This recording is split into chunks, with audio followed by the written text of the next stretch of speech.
During their final sit-down for her documentary, true criminal journalist Elisa Montgomery, Sarah Gadon, stares down dementia-ridden detective Wayne Hayes, Mahershala Ali, relentlessly questioning him about the missing children case that's haunted him for 35 years. Could it be that Will and Julie Purcell's disappearance is connected to a wider ring of criminals? She thinks so.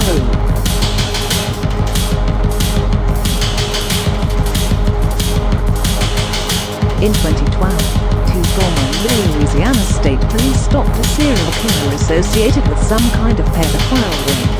Despite evidence of accomplices, the case never went wider, she said, alluding to the thrilling investigation in True Detective Season 1 by Rust Cohle, McConaughey, and Marty Hart, Woody Harrelson.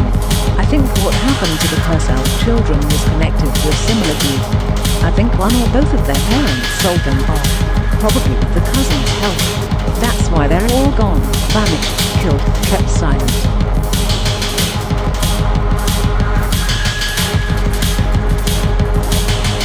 With that monologue, Gadon's character was elevated from random documentarian to theory queen by True Detective fans.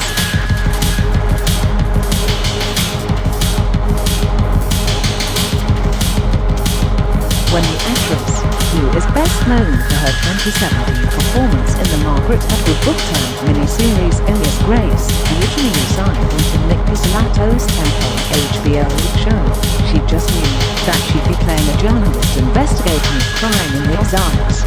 Gadon was given only her own scenes in the script and left in the dark when it came to Ali and Stephen Dorff's pivotal roles as officers Hayes and Roland West.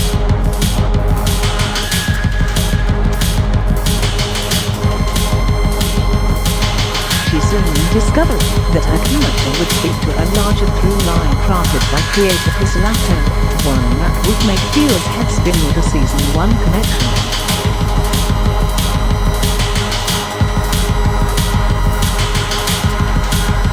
Below, Gadon talks about her small but pivotal role in True Detective and admits, unashamedly, that she watched Ali win an Oscar instead of catching Season 3's final episode.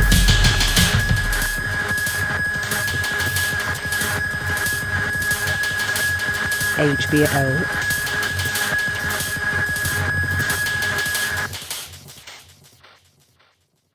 Sarah Gadon and Mahershala Ali in True Detective.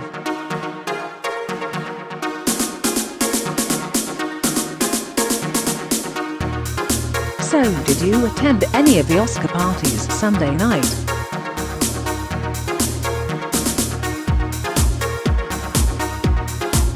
No, I definitely did not. I was having a little viewing party at my house with some friends, in Sweetman's, eating takeout. It was fun.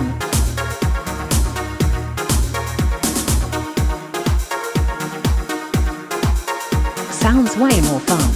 But the finale of True Detective Season 3 was also airing. And I must say, for playing a small role in the show, Elisa Montgomery becomes a pretty big part of the grand scheme of things. How did you get involved with the series?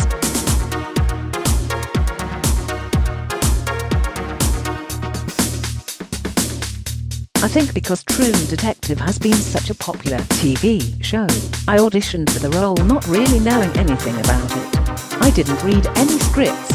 I just got a very brief character breakdown and the scenes, and I thought the scenes were really interesting. I could kind of tell from the writing what they were trying to do with the character, so I auditioned and got the part.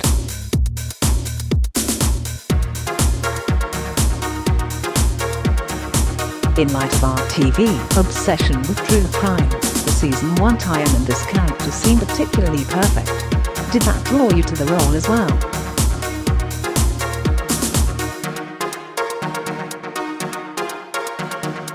Yeah, absolutely. I like the genre, and I've had a lot of fun exploring it. When I did Alias Grace, I knew interview method was very integral to the storytelling and the plot, but I thought what was unique was adding this layer of having the true crime journalist, the sycophant, the person who's trying to come at it from a different angle, projecting onto the crime all of their own experiences and biases and perspective of privilege. I thought that was an interesting thing that I hadn't seen done in the genre. So I was really excited about that plot line.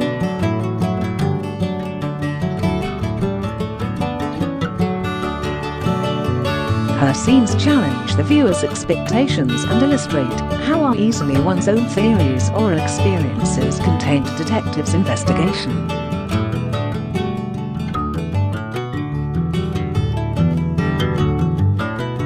Absolutely. I think that oftentimes as a journalist, when you are interviewing someone, you can't help but bring your own background to the conversation. And sometimes that can ultimately confuse whatever the conversation is trying to be. I'm not testing you at this point, laughs. I'm just saying that is what I found really curious about it. Also, as an actor, I was drawn to that dynamic, because it is rare to have the cat and mouse interview style dialogue happening in the middle of a true crime show.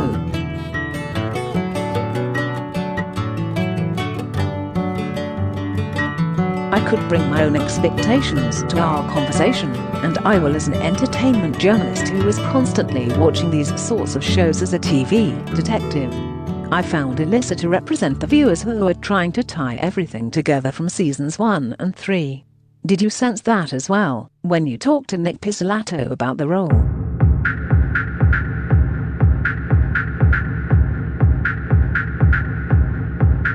Not really. It was a challenge, because I didn't actually get to read any of the script. I was only given my scenes, which was really tough, because I didn't have an idea of how my character was going to tie into other things. I wasn't allowed to read it. But when my character and the other directors came in, I would ask, what does this actually mean? Am I alluding to this? So they were kind of guiding me through the process. It was definitely a unique experience. I never had done anything like that before.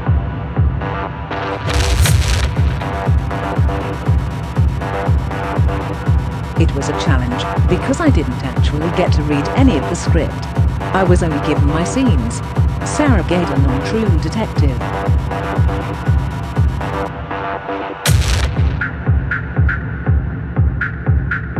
Did they keep the script secret for a reason?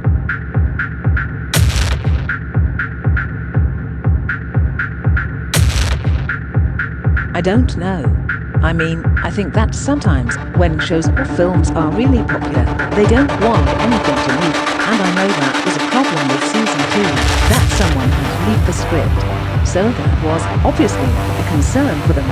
But it's been interesting.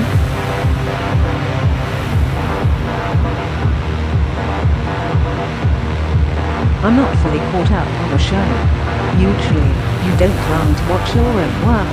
In this case, though, I was curious to watch the entire show, because I don't really know what's going to happen. I haven't watched the season finale yet.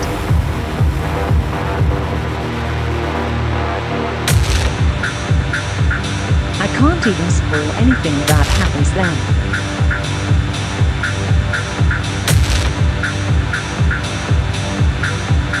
Yeah, don't spoil anything for me.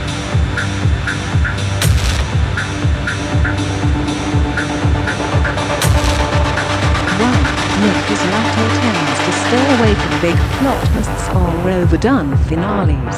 And this episode, like many others, had a noir vibe to it, exploring more about the characters than the crime. So did your parts of the script ever give you an idea of the direction he was heading? Or was it truly I have no idea what else is going on?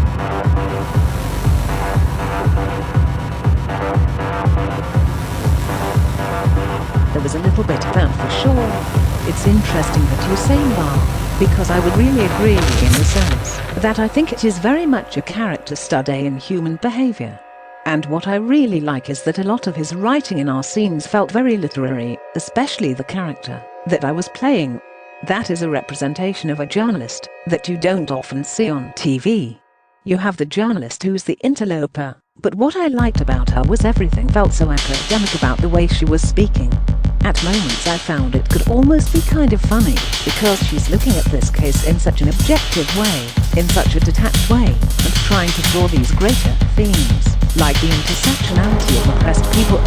She is speaking from such a privileged perspective, and Mahershala Ali really grounds everything and takes back a lot of power, essentially saying, I don't want to be perceived in such a detached, literal way.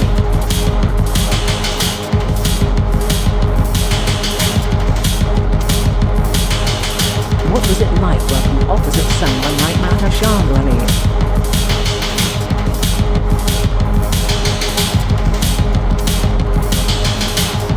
It was such a treat. He is such an incredible actor, but he's also really an incredible person. He carries the show with such grace. As a younger actor, it was really lovely to see how generous he was with me and the other cast members. It was also just a joy to watch him lead in such a powerful but respectful way. Sometimes interview scenes with two people sitting and speaking with each other can be a bit boring for the crew because there isn't a lot for them to be doing.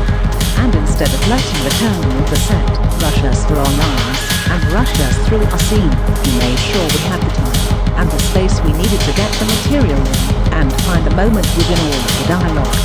To see him lead and at the same time take the space he needed to make sure the work was going to be great at the end of the day was amazing.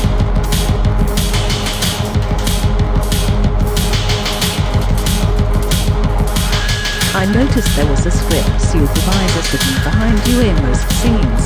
I thought he looked like someone from season 2 and began theorizing. Of course, it turned out I was very incorrect. So who is that guy?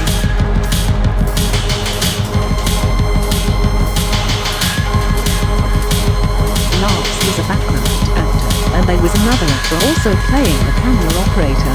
They were such troopers because we shot off them with 3 cameras, which meant that their body positioning could make or break the shot. It seems like such an easy thing being in the background, but it's also a real test of endurance for them.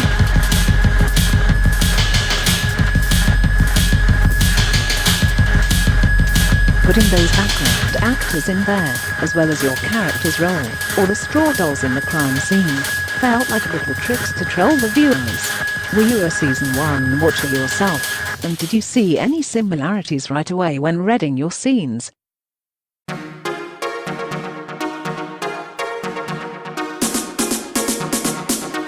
Yeah, I did. I love season 1, and it's become this real touchstone for television. It was one of the first examples of a director directing an entire season of television, and it really became an example of doing television in a non-traditional way. And so, of course, I was looking for all the similarities between this season and the first.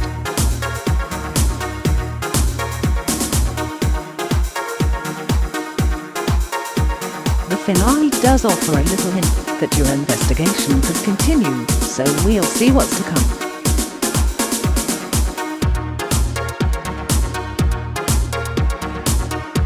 I'd love that.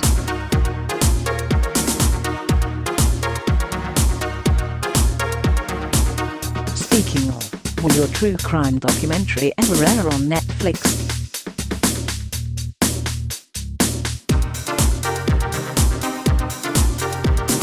Laughs, that's amazing. What a great idea. Maybe there can be competing documentaries. One for Netflix and one for Hulu.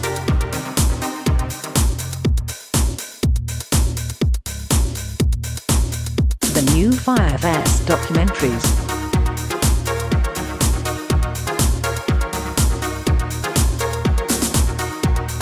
Let's start the campaign right here.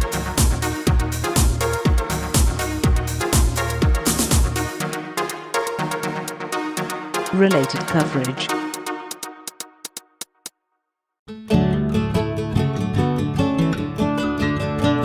In the age of conspiracy TV, we can't help but watch True Detective All Wrong. What to expect from True Detective Season 3, another crime show set in the Ozarks. Mahershala Ali wins Best Supporting Actor Oscar for Green Book.